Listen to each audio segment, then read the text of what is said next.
हे champs, मैं Asif Iqbal physical education teacher class 11 के लिए यूनिट 8 का पार्ट 2.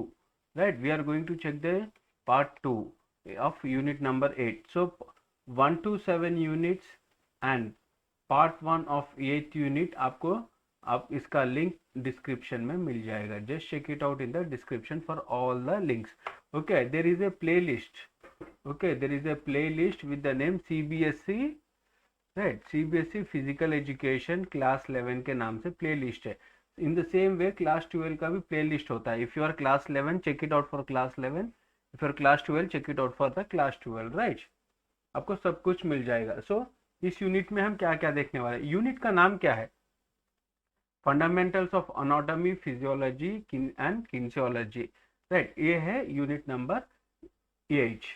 देन इसमें हमने क्या क्या देखा है? Definition and importance of anatomy, physiology and kinesiology देख लिया है.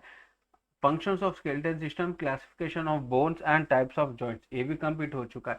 सो आज हम क्या देखने वाले हैं इस वीडियो में? Properties and functions of muscle structures and function of respiratory system and circulatory system. Right, उसके बाद में देखने वाले इक्विलिब्रियम. इसमें क्या देखने वाले? Dynamic, static and centre of gravity देखने वाले. Right, so before we go into the topic, let's know little about myself. My name is Asif Iqbal और मुझे 11 ईयर्स ऑफ एक्सपीरियंस है इन टीचिंग फिजिकल एजुकेशन. इसके साथ I have also qualified as an assistant professor in physical education. मेरा masters complete हुआ है, bachelors भी complete हो चुका है.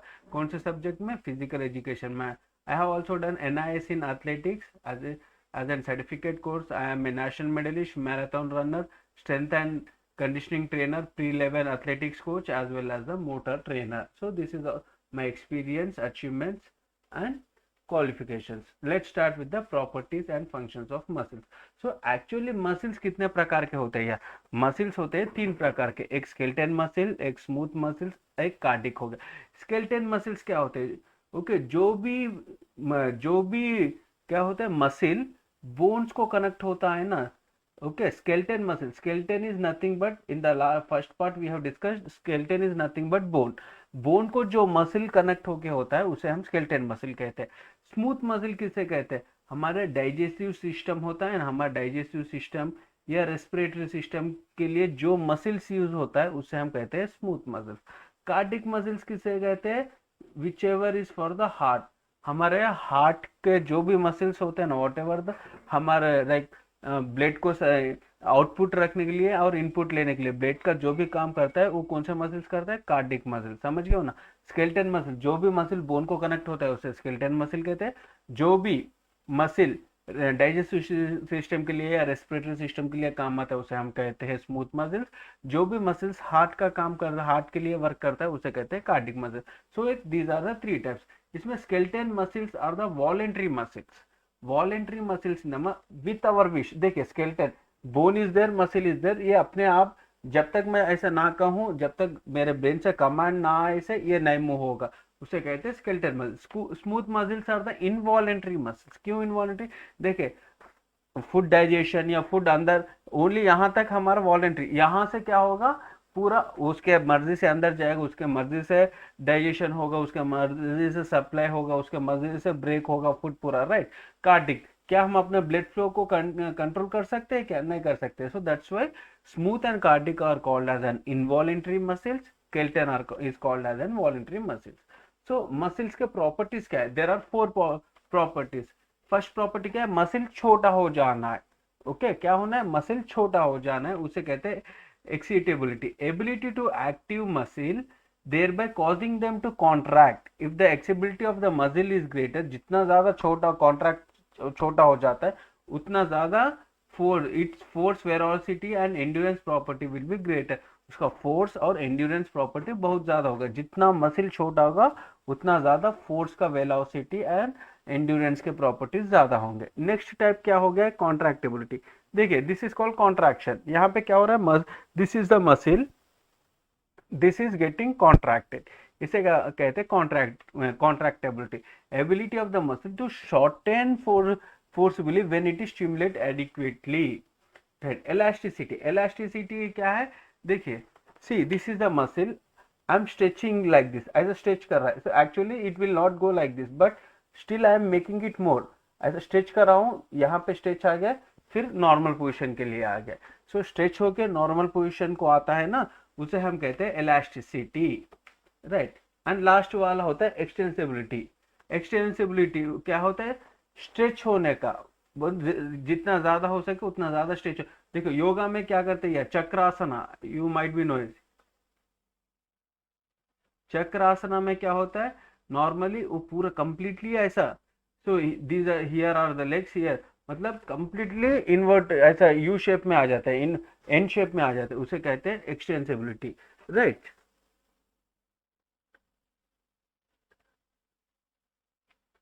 राइट, ऐसा होता है एक्सटेंसिबिलिटी, जितना हो सके उतना ज्यादा। ओके, सो मसिल फाइबर्स, इसमें क्या होता है, muscle muscle fibre shortens while contracting by they can be stretch even beyond the resting length when relaxed, right. समझ लो, if muscle tissues are not stretch there will be no mobility of the, देखिए अगर muscle movement, muscle stretch ना हो रहा है तो movement ही नहीं रहेगा, that's what it is saying. So functions of muscle, A functions क्या क्या करता है, देखिए फंक्शंस ऑफ मसिल्स में फंक्शन पहले क्या करते हैं, केमिकल एनर्जी जो होता है ना, जो हम खाते हैं ना, उसे मैकेनिकल एनर्जी मतलब मूवमेंट एनर्जी में करता है। सो इसे करने के लिए कौन हेल्प करता है, muscle fibres. Muscle fibre two types के होते हैं, एक व्हाइट स्विच फाइबर, एक रेड स्विच फाइबर। इसका काम क्या है, white switch fibre is for the speed runners, we can also called as an sprinter, मतलब शॉर्ट रन्स के लिए काम आता है। Red stitch fibres endurance, long distance races के लिए काम आता है, समझ रहे हो ना। इसका मतलब ये नहीं कि there was a student who asked me, sir जो वाइट रहते हैं like people like of USA, Britain, ये सारे क्या होते हैं सर, वाइट रहते हैं, सो ये सारे स्प्रिंटर्स जो भी अफ्रीकन कंट्रीज के होते हैं ना, वो सारे एंड्योरेंस के होते हैं क्या? No, that is wrong concept. देखिए Usain Bolt, right, Usain Bolt belongs to a black country but he is a sprinter, मतलब एक इंडिविजुअल के कलर से और उसके मसल फाइबर पे कोई लिंक नहीं है, is nowhere related to the colour of a individual and the muscle fibres in it. Okay, ये जेनेटिकली रहते हैं, उसे हम ट्रेनिंग दे के और अच्छे से बनाते हैं। फंक्शंस ऑफ द मसल्स में देखिए, muscle contraction usually carries two things. जब भी मसल कॉन्ट्रैक्ट होता है, दो चीज करता है, क्या करता है, पोस्चर को मेंटेन करता है या नहीं तो मूवमेंट करता है। देखिए this is the posture, this is the sitting posture. यहाँ किसके हेल्प से, अगर मैं बहुत देर बैठा हूं तो क्या दर्द देगा मुझे, मसिल दर्द देगा। क्यों दर्द देगा, क्योंकि मसिल फंक्शन कर रहा है, या नहीं तो ऐसे कुछ मूवमेंट कर रहा हूं ना, दिस मूवमेंट, इसके लिए तो मसिल कॉन्ट्रैक्ट होना है। जब भी मसिल कॉन्ट्रैक्ट होता है, दो चीज करता है, एक पोस्चर को मेंटेन करने के लिए हेल्प करता है या नहीं तो मूवमेंट करता है, right. Skeleton muscles provides the force for movement of the skeleton. देखिए स्केलेटन मसल्स क्या करते हैं, एक इंडिविजुअल में मूव होने के लिए कौन हेल्प करता है, there are three types of muscles, skeleton muscles, smooth muscles and cardiac muscles. Smooth and cardiac are the involuntary muscle, तो मूव होने के लिए कौन हेल्प करता है, skeleton muscle, that's why it is said skeleton muscles provide the force for movement of the skeleton. Cardiac muscles perform pumping action of the heart, right. क्या करता है कार्डिक मसल, हार्ट के लिए, राइट, किसके लिए, heart के लिए, जो भी वर्क होना है कौन करता है, कार्डिक मसल्स करता है। स्मूथ मसल्स क्या करता है, internal organ such as stomach, intestine, right, visceral and blood vessels, इसके लिए काम करता है स्मूथ मसल्स। इसके लिए muscle fibre types, slow switch fibre and forced, which is also called as a red fiber and white fiber. Okay, muscles also produce shape to the, provide shape to the body, हाँ, no doubt। देखिए bone भी support करता है, shape, bone support करता है body को और shape भी देता है, उसी तरह मसिल भी देता है। सब muscles help in increasing the range of motion. देखिए थोड़े मसल्स क्या करते हैं, हमारे मोशन को, मतलब जिम्नास्टिक्स के जो पीपल होते हैं ना, वो लोग का बॉडी कितना फ्लेक्सिबल होता है, बहुत ज्यादा होता है, that's the point it is. Big muscles provide protection to the bones. देखिए बड़े बड़े मसल्स, कभी कभी क्या होता है यार, बहुत भारी मार लगता है फिर भी हाँ, कोई फ्रैक्चर ना होता है, बट मसल टिश्यूज ब्रेक होता है, पहले मसल ब्रेक होना है उसके बाद में बोन को आना है। सर्टेन टाइम्स क्या होता है, देखिए यहाँ पे फॉर एग्जाम्पल, या ये यहाँ पे है ना, अगर मुझे कोई यहाँ पे मारता है डायरेक्ट बोन पे आता है, यहाँ पे मारने से पहले मसल को लगेगा, उसके बाद में बोन को लगेगा, it depends upon place to place. Okay, then उसके बाद में आता है structures and functions of respiratory system and circulatory system. Let's start with the respiratory system. Respiratory system क्या है यार, respiratory is the process of obtaining and using the respiration while eliminating the carbon dioxide. इसका मतलब क्या है, respiration का काम क्या है, ये ऑक्सीजन सारे गैसेस को लेते हुए ऑक्सीजन को यूज करके कार्बन डाइऑक्साइड को बाहर भेजना ही इसका काम होता है। इफ इनटेक ऑफ ऑक्सीजन, अगर जो हम ऑक्सीजन ले रहे हैं इसे 4 मिनट 4 मिनट्स तक अगर रोक रखे अनट्रेन्ड पर्सन, तो usually the person may die. It's not compulsory but if the person is train they can survive. Right, respiration दो प्रकार के होते हैं, एक होता है इंटरनल रेस्पिरेशन, एक होता है external respiration. Got it. So organs of respiratory system, देखिए क्या होता है, पहले नोज, नाक तो हमें पता ही है, नोज किसके लिए काम आता है, स्मेल एंड रेस्पिरेशन के लिए काम आता है। सो एक्सटर्नल में क्या होता है, देखिए नोज को क्या होता है, 2 होल्स होता है, राइट। एक्सटर्नल में क्या होता है, composed of triangular frame, this is a triangular framework of the bony cartilage covered by the skin, this is the cartilage, that's why it's moving. on the inner side of the nose there are 2 oval shaped openings called nostrils। देखिए triangle shape, oval shape nostrils है, there are 2 cavities are separated by the partition of spectrum। देखिए there is a something which is separating both the nostrils at the entrance, each cavity has numerous coarse hair, बहुत सारे बाल होते हैं। क्यों, जो भी आप गैस या कुछ इनहेल करते हो ना, एयर इनहेल करते हो, अगर कोई डस्ट पार्टिकल्स है तो वहां पर ही लाइक प्यूरिफिकेशन गैस का काम करता है। देन उसके बाद में आता है फेरेक्स। फेरेक्स कहाँ रहता है, नोज के पीछे। देखिए इसे कहते हैं pharynx, this is called as an, so nose, this is see this is the nose, this is the nose, right, triangle which is in triangle. Then यहां से ऐसे लेते ही नोज के बैक साइड क्या है, फेरेक्स है, right. Pharynx, it lies behind the, it is a tube which extends from the base of the junction of the esophagus at the level of cartilage। Then उसके बाद में आता है लैरेक्स। देखिए जैसे फेरेक्स एंड हो गया है, लैरेक्स स्टार्ट हो जाएगा। लाइक लैरेक्स को क्या कहते हैं हम, वॉइस बॉक्स कहते हैं। देखिए यहाँ पे वॉइस बॉक्स भी रहता है। Okay, it is mainly composed of cartilage, it consist of 2 pairs of membranes, air causes the vocal cords to vibrate thanks. So यहाँ पे क्या होता है, वोकल कॉर्ड्स जो वाइब्रेशंस प्रोड्यूस करते हैं ना, उसके थ्रू साउंड बाहर को आता है। सो ट्रायंगल, नोज, नॉस्ट्रिल्स, हेयर, उसके बाद में क्या आता है, फेरेक्स, उसके बाद में लैरेक्स। देन उसके बाद में आता है ट्रैकिया। ट्रैकिया भी एक विंड पाइप है, राइट, विंड पाइप है जो कि 11.2 सेंटीमीटर से लेकर 2 से ओके, लेंथ कहता है अबाउट 12.2 सेंटीमीटर, और उसका डायमीटर कितना है, 2 से लेकर 2.5 सेंटीमीटर तक। It's lies in front of oesophagus, right, oesophagus के सामने ये रहता है। Okay, it lies in front of oesophagus and extends from Farex. Farex मतलब एक के बाद, पहले ओरल कैविटी, नासल कैविटी, मतलब नोस, नोस के बैक साइड फेरेक्स, फेरेक्स के बाद लैरिक्स, लैरिक्स के बाद trachea, right. Trachea, it is divided into 2 branches, one for each lung.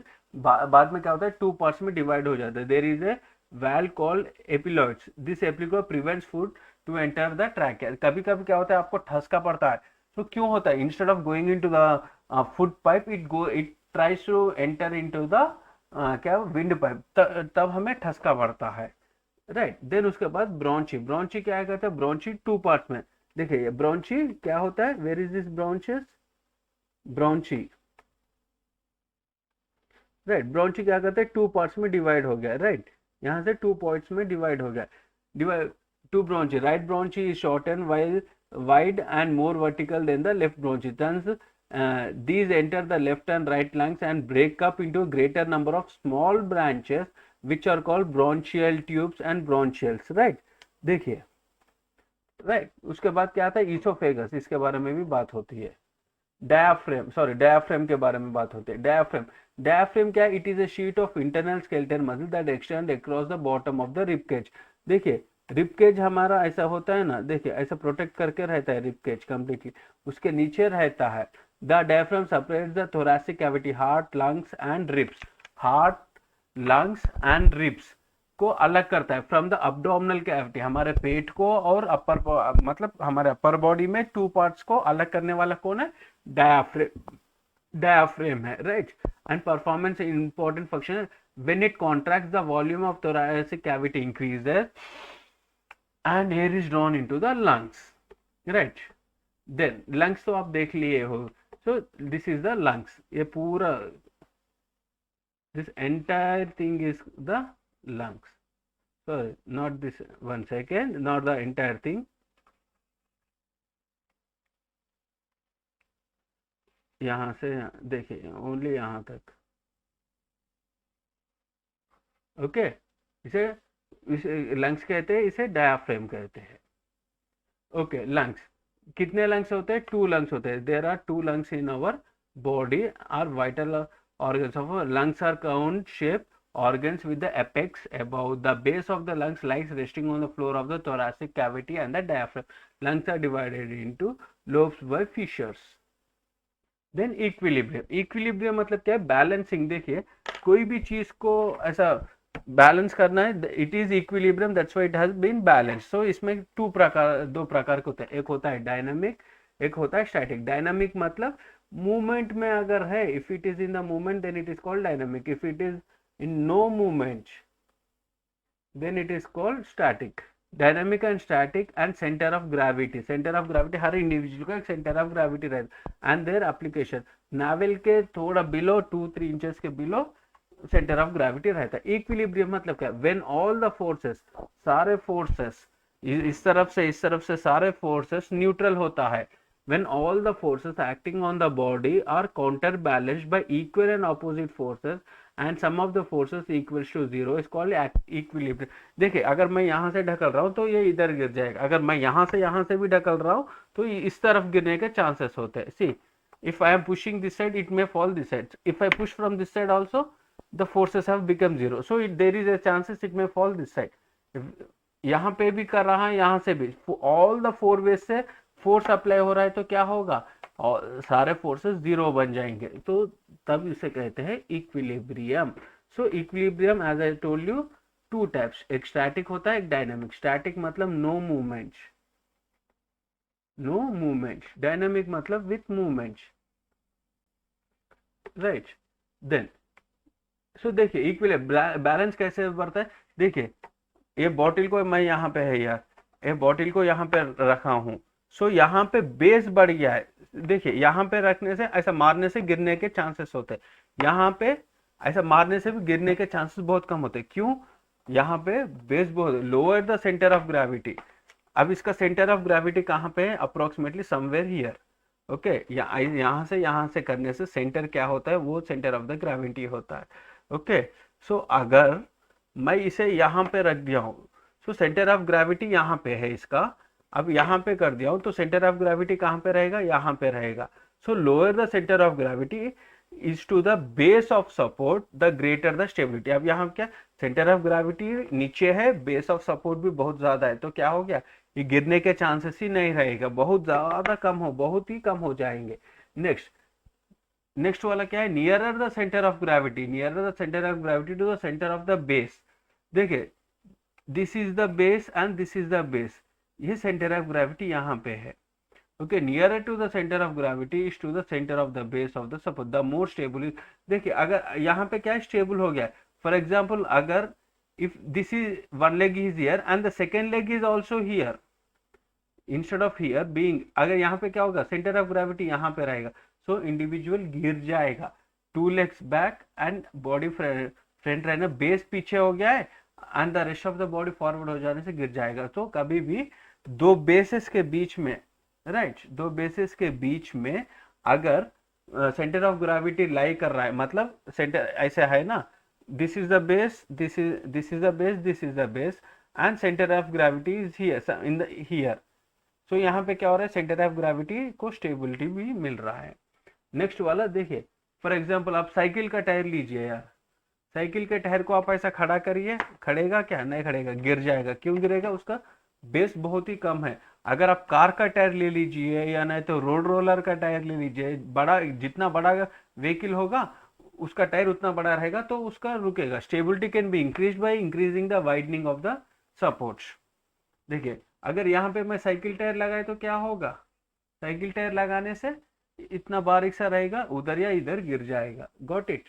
तो सेंटर ऑफ ग्रेविटी देखिए हर ऑब्जेक्ट का बदलते रहेगा, सेम रहेगा, बट इट डिपेंड्स। देखिए स्टेबल इक्विलिब्रियम, अब यहाँ पे कोई है, दिस इज डायनामिक, अनस्टेबल मतलब dynamic, it's in movement, right. So this is the end of the topic. Thank you very much Let's meet for unit number 9. So please take care of yourself and your loved ones. Don't forget to subscribe my channel and don't forget to share with your friends. Signing off for today. Bye.